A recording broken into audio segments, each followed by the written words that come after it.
네, 너무 네. 감사드리고요. 저희가 본격적으로 이야기해 보도록 하겠습니다. 자, 이번 선거 초반 판세는 굉장히 기분 좋게 출발했는데 뒤로 갈수록 여러 가지 구설이 있으면서 이게 투표해야 되겠지? 이렇게 하시는 분들도 있지만 너무 눈살 찌푸려진다 이런 광경도 많이 나오는 것 같습니다. 자, 우리 두 분 기자님께서 꼽으신 최대 격전지는 어디입니까? 우리 구교영 기자께 먼저 여쭙겠습니다. 지금 이번 선거 같은 경우에 참 희한한 게 통상적으로 지방선거가 전국 단위로 치러지기 때문에 광역단체장 선거들이 훨씬 더 주목을 받는데 이번 선거의 경우에는 재보선들에 대한 굉장히 보도도 많았고 사람들의 관심도 많았거든요. 일단은 부산 북갑이 이제 3자 구도로서 진행이 되고 있고 이게 민주당과 국민의힘 후보의 싸움이 아니라 무소속 후보까지 대선 후보를 꿈꾸는 무소속 후보까지 붙어 있기 때문에 굉장히 판세 전망이 어려운 상황이고 격전지라고 할 수밖에 없는 것 같고 경기 평택을 같은 경우에도 똑같은 3자 구도가 그려지고 있는 건데 민주당과 국민의힘 후보에 더해서 대선 후보인 또 조국 혁신당의 조국 후보가 나와 있기 때문에 그 재보선이 사실 지방선거에 광역단체장 선거를 압도한 분위기였다라고 말씀을 드릴 수 있을 것 같고 그런 의미에서 두 곳을 격전지라고 뽑을 수 있을 것 같습니다. 네. 저는 무엇보다 대구를 꼽겠습니다. 그러니까 대구 같은 경우에는 내일 어떤 결과가 나온다고 하더라도 저는 이번 6.3 지방선거의 주인공 이재명 대통령을 뺀다라고 한다면 결국은 김부겸이 될 것이다라고 보거든요. 떨어졌다면 떨어진 자체에 대한 여러 가지 그 어떤 유권자들한테 남는 마음의 빚이라는 게 있는 것 같고요. 네. 된다라고 한다면 그 자체가 신화를 쓰는 것이기 때문에 한국 정치의 새로운 페이지를 열었다는 차원에서 김부겸은 이번 6.3 지방선거의 주인공이 될 것이다. 실제로 어제 저희 현장에 가 있는 기자 이야기를 들어보니까 네. 마지막에 선거 유세하면서 이제 아버지를 부르면서 사부곡 부르고 맞아요. 눈물을 네. 흘렸잖아요. 잠깐 저희 준비해 네네. 주시면 그 노래 한번 같이 들어보도록 예. 하겠습니다. 네, 그 김부겸 후보도 눈물을 흘리고 그 유세를 보던 많은 시민들도 같이 울었다는 거예요. 네, 현장이 눈물바다였다. 그러니까 그런 이야기만 들어도 참 이게 마음이 참 울컥하는 게 있는데 저도 그러니까 눈물이 여러모로 나더라고요. 예. 그런 지점이 있는 거죠. 예. 혹시 잠깐 들어볼 수 있나요? 네. 다할 바 소리하지 내리며 있어도 차가운데 장부의 길 일러주신 어머님의 목소리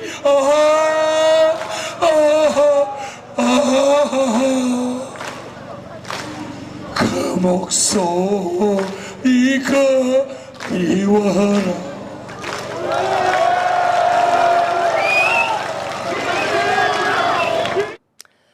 아유, 네, 저도 눈물이 나네요. 그러니까요. 네. 지금 대구가 또 투표율이 지금 되게 높다라고 높아요. 해요. 예. 게다가 사전투표 같은 경우는 전국 평균보다 낮았지만 사실 대구의 직전 선거와 비교하면 네. 3%포인트 가량 올라간 거거든요. 그래서 네. 물론 지금 완전 초접전의 박빙이라고는 하지만 김부겸 후보가 당선될 가능성에 대해서도 한번 충분히 예측해 볼 수 있는 상황인 것 같고요. 그렇죠. 예, 게다가 저희 이제 갔던 기자 이야기에 따르면 이제 막 취재하고 있는 기자를 쫓아와가지고 한 30대 남성이 물어본다는 거예요. 그래서 기자님이 보시기에는 될 것 같냐.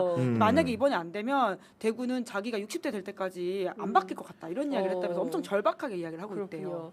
자, 이봉환님께서 오랜만에 라이브 들어왔습니다. 상주 농부 60년생입니다. 네. 구교영 김은지 기자님 너무 반갑습니다. 아이고 감사드립니다. 네, 너무 감사합니다. 아까 저희 케미 좋다고 제가 댓글 써주셨어요. 네, 우리가 환상의 케미죠. 네, 정말. 기온을도 지금 4일씩 하시는 이 놀라운 거의, 케미. 네, 저희는 진짜 협력만이 살길이다. 살길이다. 네. 저희 정통 품앗이 방송 저희들 함께 하고 있습니다. 대구가 정말 저는 이번 선거에서 대구가 진짜 중요할 것 같습니다. 맞아요. 대구가 바뀌어야 전국이 바뀌고요. 대구에서 진짜 민주당 출신의 그 당선자가 김부겸 시장이 하면 얼마나 전 그게 생각이 나거든요.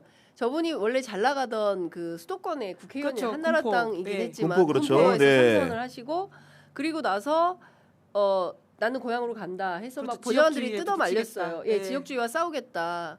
그리고 그 꼬맹이 그 갓난아이를 안고 야반도주를 했던 그 심정 용달차 한 대로 왔다는 거예요 서울에. 그리고 도망어도 와가지고 하수생처럼 그렇게 살고 했었는데 그 대구를 다시 가서 좀 바꾸고 싶다. 근데 번번이 깨져요. 계속 갈 때마다 깨지는 거예요. 그랬죠. 낙선을 많이 하고. 근데 괜찮다는 거 계속.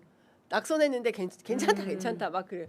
괜찮기 뭐가 괜찮아 안 괜찮지. 그렇죠, 근데 계속 사람인데. 괜찮다고 하면서 이제 다스리시는 거죠. 근데 그런 분이 그야말로 제가 이번 캠페인에 전 대구를 2번이나 갔었어요. 근데 보면 시민들께서 이번에는 좀 바꿔봐야겠다고 생각하시는 분들도 굉장히 많고 또 다른 한편에서는 아유 우리 민주당 안 찍어봐가지고 그거 찍어도 괜찮나 뭐 이렇게 하시는 분들이 그러니까요. 있더라고요. 그래서 근데 한번 바꿔보세요. 그러니까요. 좋은 상품 나왔을 때 한번 바꿔보고 써보고 아니면 그때 또 다시 또 맞아요. 요즘 모르면 같은 때 되잖아요. 예. 반품 하면 된다. 이것저것 여러 상 써보고 일단 좋으시면 또 쓰시고 아니면 바꾸고 그러는 거잖아요. 예. 아 정말로 저 김부겸 후보의 그 사부곡을 눈물을 어린 사부곡을 들으면서 제 마음도 약간 찢어지는 느낌이었는데 김부겸은 얼마나 더 했을까? 왜냐하면 아버지가 늘 대구에서 선거를 치를 때마다 가장 큰 선거 운동원이었다고 합니다. 맞아요. 그렇기 때문에 아버지 없이 김부겸을 생각할 수가 없고 아버지 없이 대구를 생각할 수가 없고 아버지 없이 대구 선거를 생각할 수가 없는 게 바로 김부겸인 것인데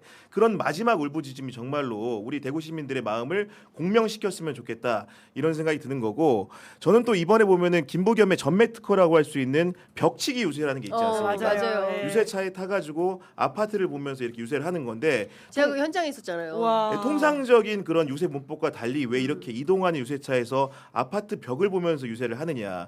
사실은 대구 분들이 상당히 보수적이기 때문에 민주당 후보에게 선뜻 손을 내밀기가 어려운 구조라는 거거든요. 그렇기 때문에 아파트의 베란다에 숨어서 그가 유세하는 장면을 볼 수밖에 없는 현실이 있는 건데 이번 선거와 확연히 다르다고 느꼈던 것은 그 유세차가 멈췄을 때 아파트에 계시던 주민들이 내려와서 김부겸 후보에게 악수를 청하고 응원하는 모습들을 보면서 대구의 숨은 진보 그리고 숨은 중도들이 정말로 김부겸을 지지하는구나라는 느낌을 받았거든요. 그렇기 때문에 이번 기회는 대구를 살릴 수 있는 전무후무한 기회인 것이고 김부겸이 아니라면 그 누구가 그 위에 오더라도 할 수가 없는 마지막 선거라고 생각을 합니다. 그러니까요. 게다가 강효상 전 조선일보 편집국장이 울면서 지지 호소했거든요. 그분이 독한 분인데. 아, 그러니까요. 예. 그러니까 국민의힘에서 그러니까 전신인 국민의힘 정당에서 국회의원도 했던 분이고 조선일보라고 하는 뭐 지금이야 여러 가지 위상의 변화가 있긴 합니다만 과거에 보수 언론에 있어가지고는 편집국장까지 했던 분이 그렇습니다. 울면서 지지 호소를 하면서 이번에는 국민의힘 회초리를 들어달라. 그리고 그 회초리로서는 김부겸이 옳다 이렇게 이야기한 거잖아요. 네네. 그러니까 뉴 김부겸이 생각보다 많아요. 홍준표 네네네. 전 시장 같은 경우에도 뉴 그렇고.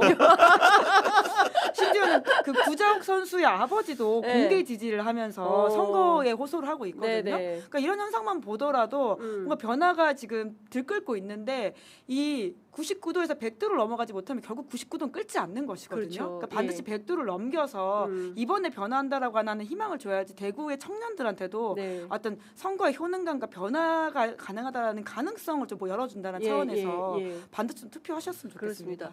근데 저도 이제 선거 현장을 워낙 오랫동안 취재하다 보면 이게 되는 선거다 안 되는 선거다가 보여요. 네네. 네. 근데 대구의 시민들이 이제 차량으로 이동하시다가 차문을 내리고 막 와. 이렇게 엄지척 하시는 분들이 있으시고 엄청 더워. 대구 덥더라고요. 이제 그 시원한 물을 막 저 같은 기자한테도 막 갖다 주시고 하시거든요. 그러니까 이제 저는 이게 우리가 공동체를 함께 살아가는 사람들의 마음인 것 같아요. 왜 이재명 대통령 시장 가면 내가 줄 테니까 그냥 가져가 이렇게 네. 상인분들이 막 하시잖아요. 근데 큰일 나요. 그냥 주시면 안 되고 반드시 이제 내고 가져가는데 근데 그런 이심전심이라고 해야 될까? 그런 거잖아요. 그러니까 광주에서 5.18이 터졌을 때 시민군들을 보호하던 시민들, 주먹밥이라도 만들어서 시민군들을 응원하던 시민들.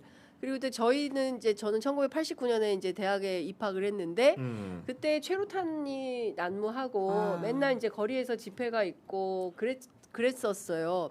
그럴 때 막 도망가면 남대문 시장이나 뭐 이런 데 있어요. 뭐 막 여러 군데 그때 서울에서 막 그분들이 막 집회. 이렇게 보여주셨어요? 그러면은 진짜 그 영화처럼. 예, 영화처럼 1987 정말 처럼. 여기 오라고 하고 뭐 그러셨어요. 그때 이제 커피 믹스 같은 것도 막 주시고 막 네. 근데 그런 생각이 나요. 그리고 이제 그때 치약을 이렇게 바르면 덜 매웠거든요.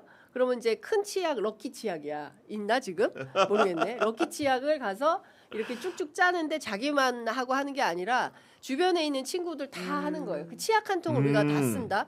그렇게 나누면서 우리가 살았어요. 그러니까 저는 이런 마음들이 모여서 대한민국의 오늘날의 민주공화국의 열매를 맺은 것이다. 그리고 세계에서 빛나는 K민주주의 각광받는 그런 나라를 만든 거다. 저는 이 마음이 있다고 생각해요. 근데 그 마음들이 대구에서도 있다. 대구 시민들한테도 있다. 그런 마음이 정말 있는 것이고 거기에 더해가지고 아까 그 김은지 기자 얘기했는데 강효상이나 홍준표라는 보수 인사들이 그 민주 인사인 김부겸을 지지하는 이유는 굉장히 이데올로기적인 이유가 아니거든요. 그분들의 맞아요. 사상적인 정체성이 아직 바뀐 게 아닙니다. 아니죠. 그분들은 대구 경제를 살리기 위해서는 이재명 정부의 김부겸이 필요하다고 실용적인 선택을 하는 거거든요. 어떤 네. 논거를 대고 있냐면은 홍준표 대구시장 때 대기업을 유치하려고 했던 것도 있습니다. 실제로 수직 익착륙기라고 하는 UAM 사업이라든가 데이터 센터가 들어오기로 했다가 지금 무산될 위기에 처해 있는 모양인데 왜 그러느냐? 대구의 노동력과 자본은 그래도 괜찮은데 인프라가 없다는 거예요. 어떤 인프라가 필요하냐?